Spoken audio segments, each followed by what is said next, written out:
To see so many of you here on day 3. I know it's been a full-on week. My name's Kirsten Knight. I'm managing editor of VitaFoods Europe, and really excited to be joined by Erica, Lauren, and Harry for this discussion of a really timely topic. So obviously no surprise to anyone in this room that GLP-1 medications are transforming the nutrition landscape, and NPD opportunities, as we've been hearing from Mintel, arising as a result, whether to manage side effects or nutritional deficiencies that arise as consumers are consuming less food and fluid. But, you know, what does the longer term success of this category look like beyond the hype? And what responsibility does the industry have to these users? So just a reminder to our audience as well, we will be taking questions later in the session, so please do get your questions ready. But just to kick us off, perhaps each of you, if you could just briefly introduce yourself and perhaps give one example of an exciting possibility you're seeing in the weight management market right now. Yeah. Good morning, everyone. Erica Kraft with Nutrition Business Journal. We are also a data provider within the space. I help manage and track market sizing and consumer trends, similar to what Sophia did, which was a great presentation and a great way to set up the conversation. I think the really interesting part of this is with all of the adoption and the usage and how it's varying with different age groups, I think it's really starting this larger movement of people, especially within the US, that are really interested in this, like, redefining their health, right? So they'll go on a GLP-1, they'll try these products, either they stay on or they get off of it. And then I think they just learn so much while they're on it. And then they're introduced to our entire industry. And then they realize how much is out there to help them and to support them. And so what I think is exciting is that I think more and more people are getting healthier. So thank you. Yeah. Hi everyone, I'm Lauren Struschak. I'm from the British Nutrition Foundation, where I'm a senior scientist, and the clue is in the name there that I am a scientist, so apologies in advance. I tend to get a little bit bogged down in the data, which can sometimes bring us back down to earth and be a little bit boring. But I do think this is such an exciting area for the industry, mainly because, as Sophia just said, in terms of while the GLP-1 users is quite a small category at the moment, I think a lot of the solutions that those users will be prioritizing are solutions that the rest of the population will be interested in as well, whether they're trying to maintain their weight, if they're trying to lose weight without using these medications, or if they're just trying to keep their general health high as well. Thank you. Hi everyone, I'm Dr. Harry Jarrett. I'm Director of Science and Research at Heights, which is a UK-based supplement company. We focus on rigorous science to develop our supplements and also test them in clinical trials. So what I'm super excited about for this specific era of GLP-1 is, like the previous speaker said, these GLP-1s, they're not going away. They are going to be here for a long time. They're very efficacious. They help people lose weight. I think really for the first time ever, our industry has a direct line, rationale and reason to work with Big Pharma, work with this pharmaceutical industry to help provide the patients on GLP-1s, be that for diabetes, clinical patients, or patients for just normal obesity or overweight. We have a direct capacity to work with Big Pharma to make evidence-based solutions to improve the outcomes for these patients. And I think that's really exciting for all of us in the room and opens up so many possible collaborations and doors for us all going forward. Thank you. So as GLP-1 usage is increasing and, you know, the public perception is shifting from diabetes to weight management, and this is reaching a wider audience, so who is or who are the GLP-1 consumer? Erica, could you kick us off, perhaps? Yeah, from our research, from our surveys, we're seeing that it is trending younger, and Sophia had some of those data points as well. But they're combining both current usage and past usage, but I think it just depends on the age group. You also have a lot of women who are going through menopause who are also seeming to be on these products as well. And so I think it's interesting, though. I think that there's going to be more and more of a tie to metabolic health. And Sophia was mentioning that too, and kind of this understanding of your glucose levels, and especially with younger consumers being there's so many wearables that we have, right? And I've tried one of the glucose monitors as well, and it's super informative. And I always thought that I was eating really healthy and doing the things I needed to. And I started wearing one and I'm like, I'm having 3 or 4 spikes a day. And I'm like, so I think the more technology that we have, more and more people are going to the doctor, more and more information that's on AI, social media. So I think these consumers are much more educated and are looking for these solutions that are more scientifically backed as well. So I think they're a more educated consumer. I think as well, as we said, kind of younger, let's broadly say age 30 to 40, females tend to be the more popular consumers. That peak in where we're seeing people that are taking the medication doesn't necessarily align with the peak in people who have the highest obesity rates. So there's a bit of a mismatch there at the moment, which maybe will start to align. Yeah, no, I completely agree. And I think for me, I see 2 very distinct categories. We have the clinical use of the GLP-1 interventions that basically all the clinical trials were designed for and done on the diabetic patients. So we have that real, so in England, NHS-led clinical authorities through registered doctors, and they're monitored throughout the intervention.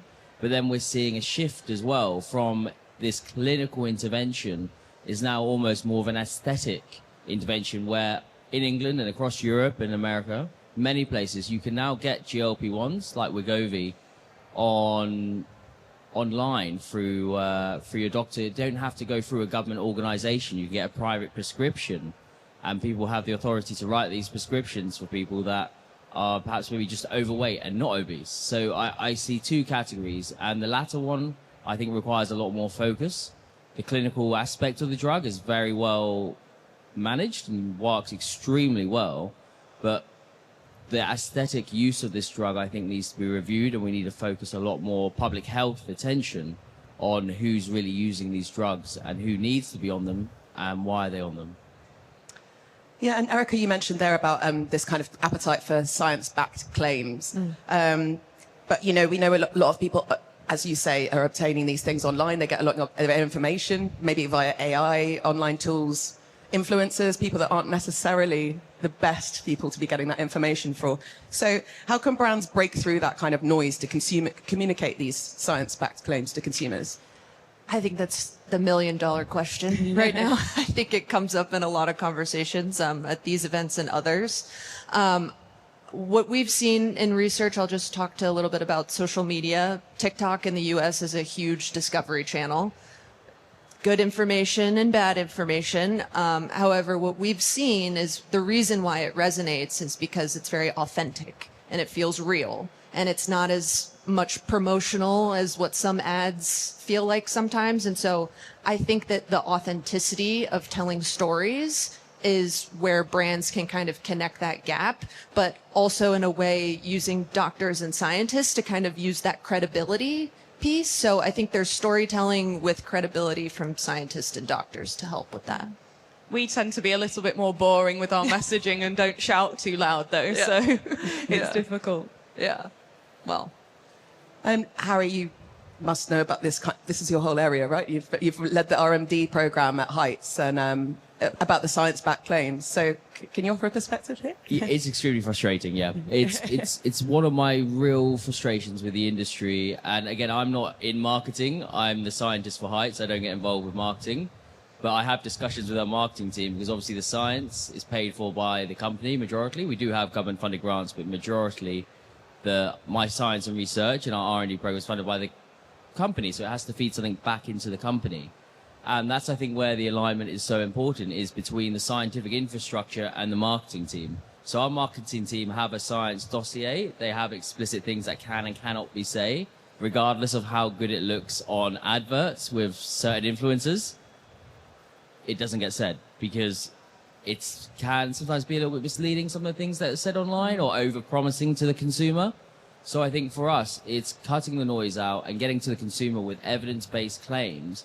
But it's extremely hard, particularly for a D2C brand like Heights, when you see all these other companies making ludicrous claims sometimes. To be very honest, I'm looking at them and I'm like, I don't know if the MHRA have seen this. But yeah, so it's just, as an industry, how do we ensure that our claims are scientifically robust, they're rigorous, and they're actually honest and truthful to the consumer that's going to be taking the supplement, and make sure we actually set their expectations to what the intervention does. And what we found at Heights is we don't overpromise.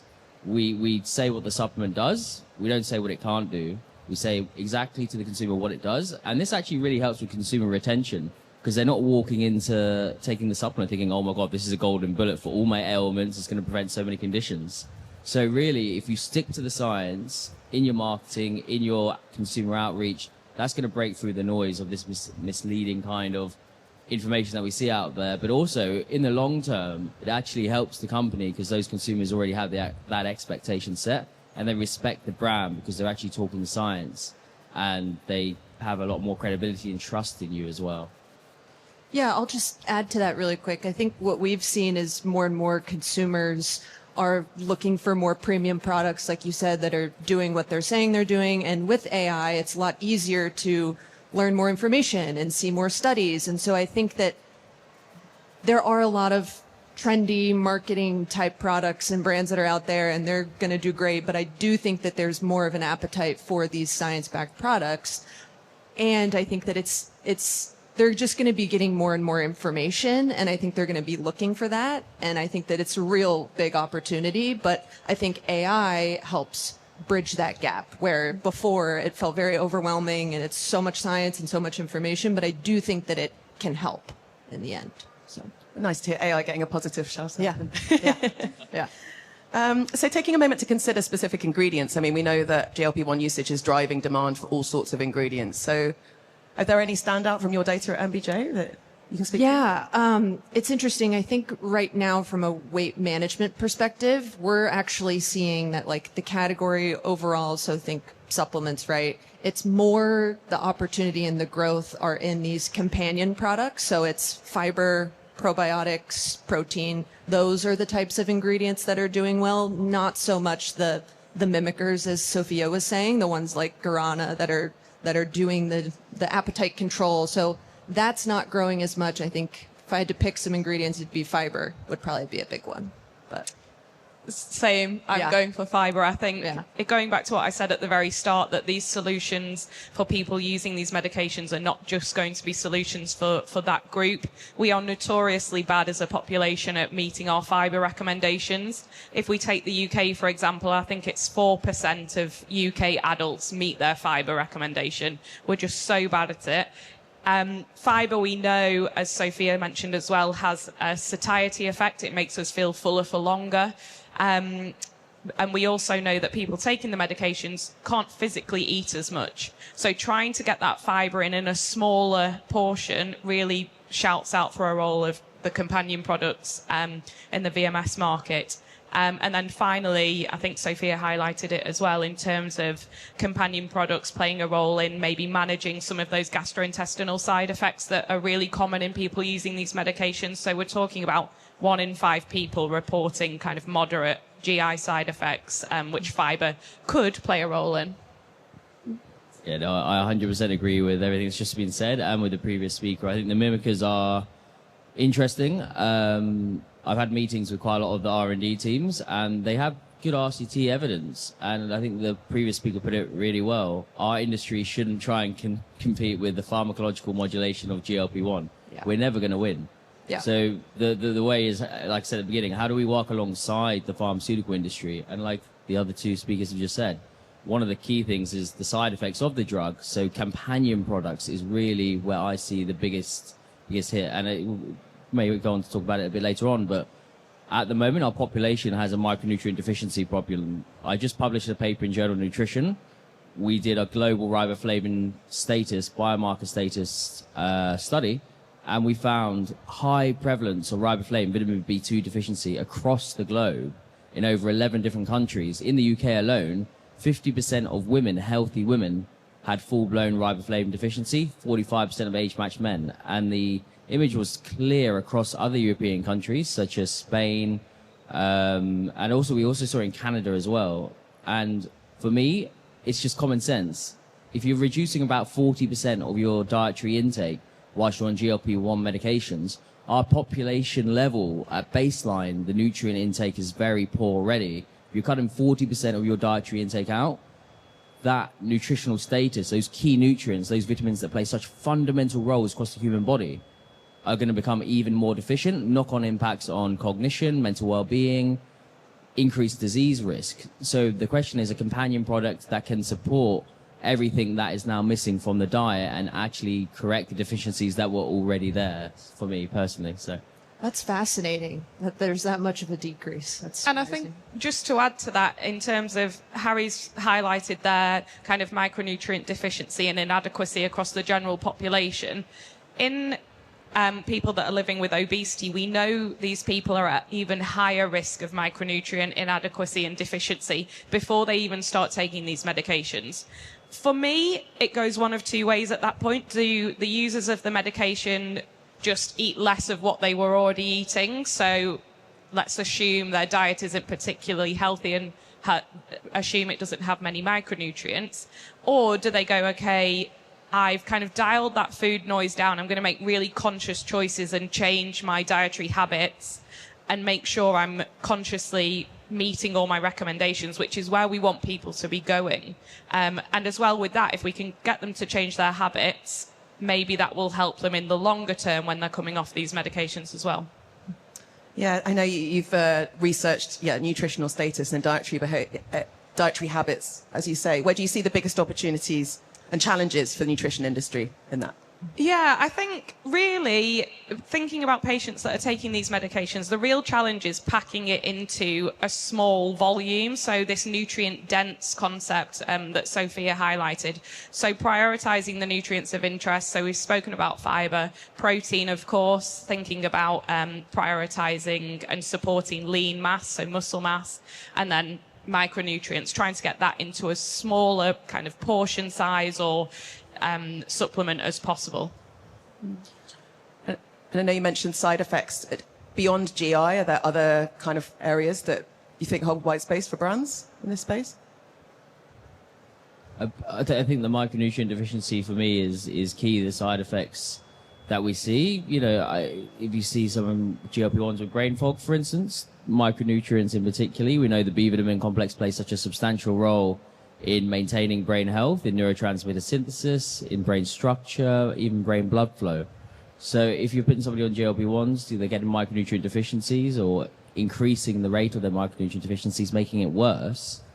For me, one of the key targets would be, well, let's just ensure their nutrient levels are at least at the adequate level to combat any feelings of sort of like mental well-being or cognition. So for me, it would be a key target for those on GLP-1s, the primary target, probably because it's just an area of my extensive research in my PhD, and it's something I'm very passionate about, but would be to focus on those micronutrient deficiencies that are inevitably going to come whilst people are on GLP-1 meds. Something that I heard at a talk at Expo West a couple months ago, Dr. Rhonda Patrick, she's a health influencer within the US, and she was doing a speech and she was talking about some science that she was referencing, but that vitamin D has shown really to help with that muscle loss, especially as you get older, but especially, when you're on a GLP-1 as well. So I think that that's really interesting because vitamin D can just help so many things. And it's an ingredient that a lot of people trust. And the US government is kind of looking into, what does that mean when they're making suggestions if they're going to do like omega-3s and vitamin D. So I think vitamin D would be a great one for that muscle loss piece. I think that's a really great point as well, Yeah. because at the moment, the science is telling us that people that are taking these medications are losing lean mass. Mm-hmm. When we talk about lean mass, at the moment, from the evidence, we don't know if that is muscle or bone. So vitamin D also playing a role in bone health there. I think we will know which way it's going eventually, but we need to support both muscle and bone health. To a certain extent, the loss of lean mass is inevitable. If I have lost 45 kilograms, I'm going to need less muscle to carry that around. It's like me carrying a 45 kilogram rucksack around. But people are losing so much weight that this lean mass in absolute terms is starting to get a little bit concerning. Calcium as well with vitamin D Oh, there. definitely. Yeah. And Lauren, I know you've done some research into bioactives, and is there any promise there for? Yeah, absolutely. And it's an area I'm probably a little bit biased about because I have done research in this area. But I think if we think about the kind of comorbidities and other conditions that people living with obesity might be having in alongside obesity, so we're talking about kind of chronic inflammation, cardiovascular disease, increased risk of strokes and things. Bioactives have shown to play a really, really key role there in improving vascular function, so our blood vessel function, and directly having anti-inflammatory effects. So not only useful for people who are taking these medications, because what we've seen is when they stop taking these medications, weight tends to go back on, and alongside that we get a reversal in the benefits they've had in cardiovascular health as well.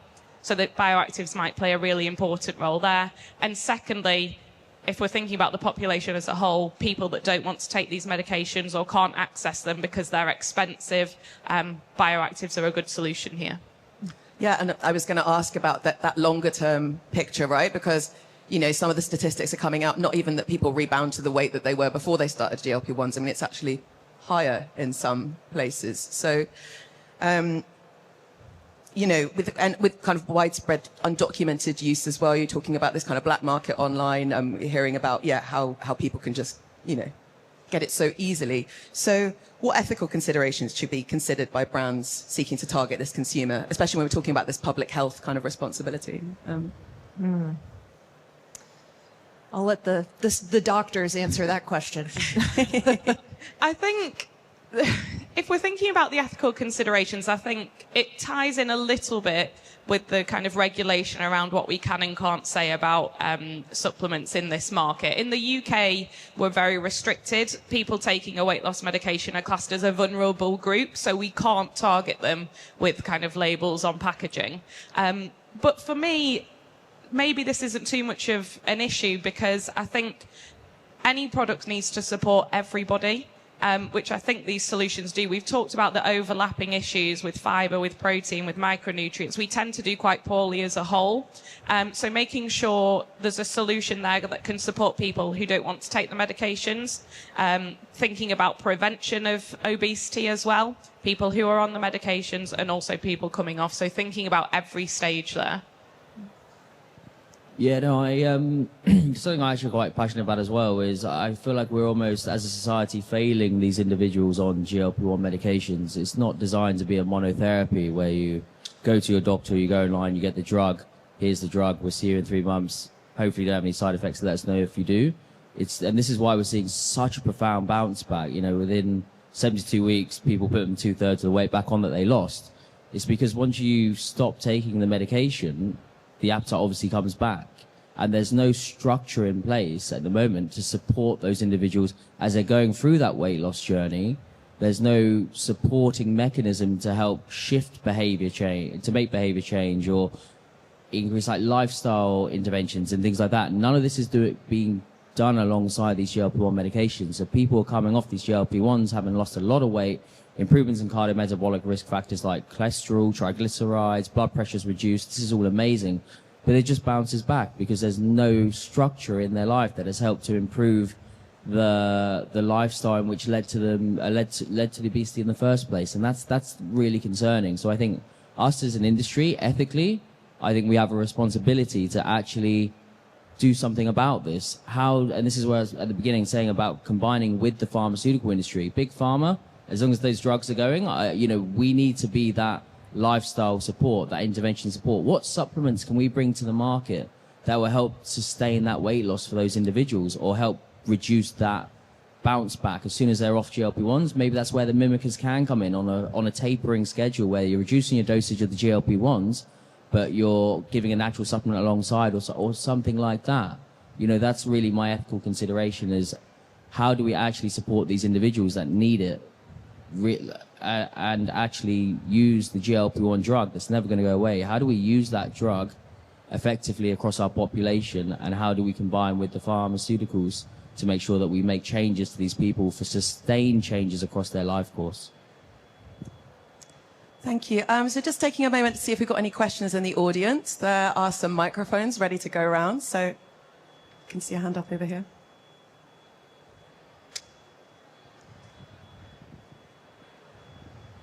Hi, thanks for the discussion. Very interesting. I'm just interested in the behavior change.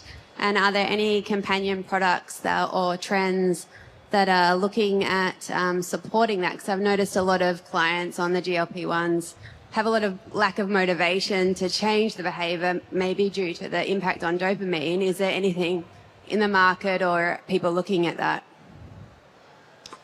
In terms of the transition from going off of it, I haven't seen a lot of products for that specifically. I've just seen more so while you're on it, let's help you with the micronutrients that you need, so basic vitamins and minerals, but not that necessarily that transition. So that's interesting. I think there's an interesting point there about, are people kind of energized enough to go and, let's talk about physical activity. Have you had enough calories in that you have the energy to get up and go and do some exercise? I'm not aware of anything, but that's instantly kind of where my brain's going. But I think it's a great point to stress this behavior change, because in some of the studies, as Harry's shown, that weight regain is really, really steep. And it's actually steeper after people stop taking the medications versus when they've had kind of a behavioural intervention support, suggesting that having these behaviour changes really does support long-term weight maintenance. So thanks for highlighting it further. Yeah, no, really, really good question. And I'm not aware of any particular company. And I think that's where, yes, I want to combine, at Heights, we're actively engaging with the pharmaceutical firms to see if there's anything we can do to support. But maybe that's where we need to take a step further back. And this is why we have these sort of discussions, I guess, is to generate these ideas. Is we're the nutraceuticals. What about the sports scientists, the exercise scientists? Can we combine with them to make a behavioral change intervention? Or maybe, like, top of my head, like an app, perhaps, where, like, they can track, specifically for GLP-1 users, they can track the calories in, they track the calories out through the exercise alongside the weight loss, and see the additive benefit of behavioral change, or extrapolating that somehow. But very good question. And personally, I'm not aware of it. So it's definitely a gap in the market, but I think that would probably require a combination of collaborations across different sectors, which is what would be great. Interesting. Thank you. Any more questions in the audience? No? Well, I've got plenty more. So you spoke a bit there about this kind of lifestyle change and the need for people to have a longer term plan. And we know that although kind of GLP-1 usage is increasing, the number of people who are overweight and obese is continuing to grow. So, you mentioned kind of collaborations there, but maybe the public health, the education piece, like what needs to happen there to shift the balance? And for people to be motivated to make those changes, those long-term changes? I just a shift in general perception, I think, in regards to obesity as well. It is linked to a plethora of different diseases, and I think a public health perspective needs to acknowledge that. There's an increased risk of cardiovascular disease, dementia, osteoporosis, osteopenia. The list goes on. Hypertension. So I think perhaps maybe shifting the narrative around that specific topic in the public health domain, but then also I think laboring the point on the impact of obesity on cardiometabolic risk, increasing risk of disease, but then that's perhaps maybe how we shift public awareness and public's kind of support, instead of just being like, oh, it's obesity, okay, it's your adipose tissue, your fat. Actually, it's your increased risk of various different diseases and your reduced lifespan that is important, and that's what we're targeting, and that's what we need to change. I think there needs to be a consideration as well that, used under the kind of guidance that they're meant to be used, these medications are for people who are living with obesity, so it is a treatment. We still can't take our eye off. We need to focus on prevention as well. So really focusing there. And I think secondly, in terms of people are genetically predisposed to obesity, secondly, people tend to respond differently to these medications, and we're still trying to figure out why some people respond really well to these medications and why some people don't see that great amount of weight loss, but that is likely genetically driven as well. And I think we just need to keep in the back of our mind, with kind of the VMS solutions as well, people are going to respond differently. And who those groups are and what the differences between those groups are, I don't think we have a good handle on at the moment. I think in terms of this adoption, I think what's the reason obviously these drugs are so popular is because they work and people see it and you see the weight going off, right? And it's like, wow, okay, I'm taking a product and I know it's working. Supplements in this space that are trending and growing right now, I think a good example is magnesium glycinate. In the US, it's on tremendous growth for like 3 years in a row. But that's because people take it and they notice a difference when they take it, right? And so I think by kind of combining that thought of like, when people are noticing these changes, that's when they tend to have the behavior that sticks. And so really tying into this technology and all of these wearables we have, if you could maybe find a way to see, I mean, they have the body measurement scans that you can do. Those are obviously very expensive. Some gyms have them, but I think if there's a way to technologically have metrics to kind of track over time and to say, okay, if you're on this product and you lose a certain amount of weight in a healthy way every week, to just have metrics and numbers behind it, I think would be helpful for people. So. And you mentioned that kind of, individual variations in how people respond. I mean, obviously this is a market that's going to become increasingly more segmented, I imagine. Do you see, I mean, we mentioned younger consumers earlier. Do you see particular opportunities for those particular consumer segments, such as menopause, women-specific life stages? What opportunities there? I think menopause is a great example. Within the U.S., it is one of the high growth categories. It's a smaller market, but there's a ton of innovation happening from a formulation perspective because there is such a need and there's a lot of different targets within that whole category as well.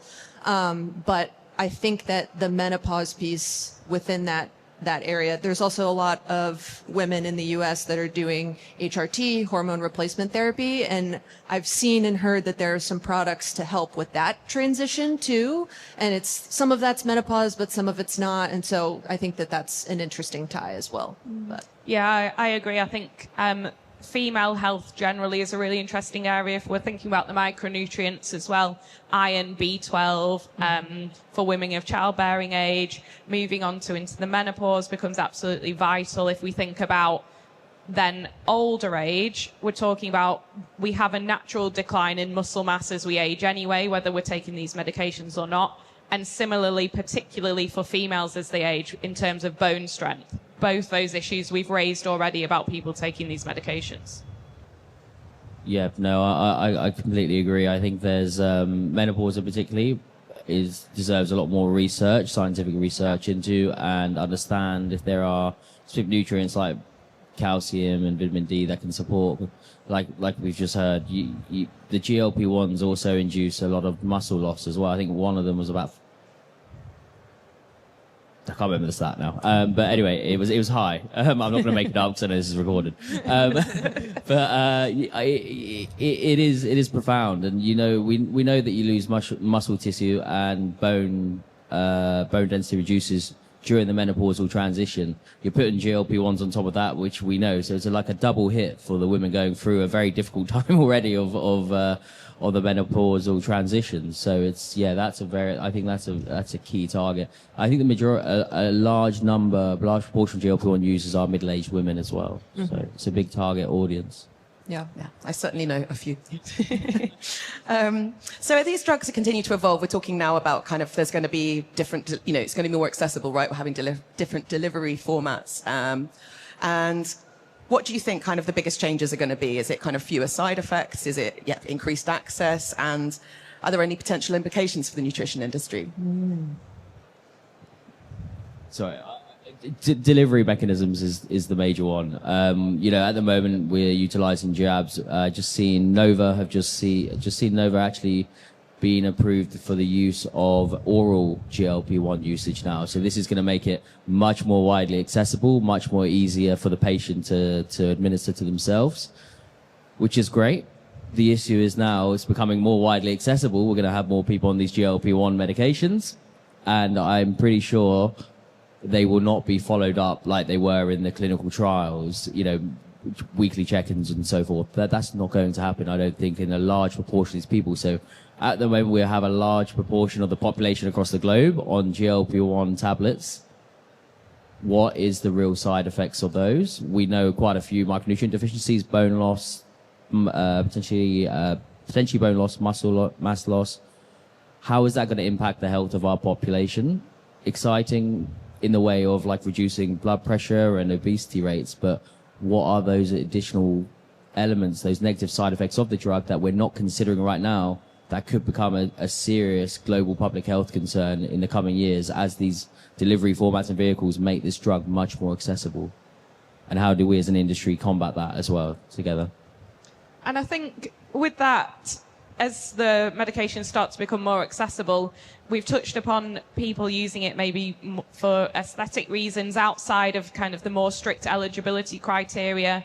Are we going to get more people using them that aren't aligning with specific pharmaceutical programs? These are a drug. People shouldn't be taking them, microdosing, getting them from illegitimate sources. But with an increased availability, this might happen. And the knock-on consequences or side effects for people taking them that are outside of kind of the classically obese category might be completely different. These drugs have only been tested in super eligible populations in clinical trials, so people that are living with obesity and probably have one or more obesity-related comorbidities. So we actually know very little about what might happen to people who aren't super eligible. I think, too, thinking about it from the industry perspective, with more accessibility and more people taking them, we're then going to have a lot more people in our industry buying our products, I would assume, to help them. Hopefully the doctors are having those conversations. And so I think our opportunity here is to increase that education, increase the content that's talking about why these products are great and how they're helpful and which ones to choose, which ones are better than the others. So I think that there's an opportunity with more people entering, but I think we have to take that in a responsible way. And I think the brands can do that. So thank you. Well, I can see the time's ticking away. I know we could talk for much longer. But just to wrap up, if you had one take-home message you'd like our audience to take away about the weight management category today, what would it be? Mine, I think I said it earlier, but I think is this glucose support and blood sugar understanding, as well as like kind of the overall metabolic health as it relates to weight management. I do think that that will become more popular and more understood among consumers. I think for me is that these medications aren't a silver bullet for obesity. Not everyone wants to take them. They don't work for everyone. And as Sophia highlighted, it's only a really small group of people that are taking these medications. Something that isn't going to go away is preventing this from happening. We're always going to need that. So always just keep one eye there. Yeah, I think I'd just say GLP-1s aren't going anywhere. So we need to learn to live with them as an industry. And my best advice to anyone with a brand, don't try and compete with the pharmaceutical industry in regards to GLP-1 modulation and weight loss. Statements like natural Ozempic or anything like that, like try to avoid that. The question here for our industry is not how do we compete with Big Pharma or how do we outpace Big Pharma and develop. It's how do we walk alongside the pharmaceutical industry for the best of the patients. And that can be through follow-on interventions where the GLP mimickers may come in handy, or it may be through actually developing scientifically backed efficacious supplements that support people whilst they're on GLP-1s to combat those micronutrient deficiency we know inevitably they're going to have. And then, can we combine with other industries to then also look at behavioral change, like we were discussing, physical activity interventions alongside the GLP-1s to try and prevent this bounce back. So really, it's such an exciting time for the nutraceutical industry. And I think one of the first times we have the capacity and the inward road to actually work directly with Big Pharma and the pharmaceutical industries to really, really improve the health of our population, which is an ever-growing number of people on these GLP-1 meds, which is really concerning, but we have the power to work with Big Pharma to actually improve those outcomes. So I'm really excited for the next couple of years, and I hope we can make some really good decisions alongside the pharmaceutical industry for the best of the patients. Oh, great call to action, and happy to finish there. So we're out of time. Thank you so much to our speakers. Thank you to all of you for listening.